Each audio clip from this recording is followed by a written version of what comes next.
আশা করি আপনিও বাদশা হওয়ার আগে এখান থেকে বিশেষ প্রশিক্ষণ পাবেন। ভালো যোদ্ধা হওয়ার জন্য তলোয়ার চালানো শিখতে হবে? শুধু তলোয়ার চালানো শিখলেই ভালো যোদ্ধা হওয়া যায় না শাহজাদা, এই কেন্দ্রের সবকিছুতেই দক্ষ হতে হবে। আমাকেও শেখান ইব্রাহিম পাশা। সবচেয়ে গুরুত্বপূর্ণ শিক্ষা হলো মিথ্যা বলবেন না, হারাম খাবেন না, পরনিন্দা করবেন না। পরনিন্দা কি? পরনিন্দা কারো পেছনে তাকে নিয়ে খারাপ বলা হলে তাকে পরনিন্দা বলে। শাহজাদা, নিজের হাত, দেহ আর কথার উপরে নিয়ন্ত্রণ রাখবেন। কখনো অহংকার করবেন না, কাউকে কখনো হিংসা করবেন না। যা দেখবেন তা সব সময় মনে রাখবেন। প্রয়োজন ছাড়া কোনো কথা বলবেন না। দৃঢ়তা কিন্তু বিনয়ের সাথে কথা বলবেন।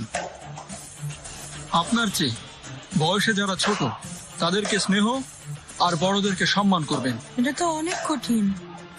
ধৈর্য ধরুন, এ তো কেবল শুরু। সারা জীবন এগুলোকে মনে রাখার সংকল্প করতে হবে।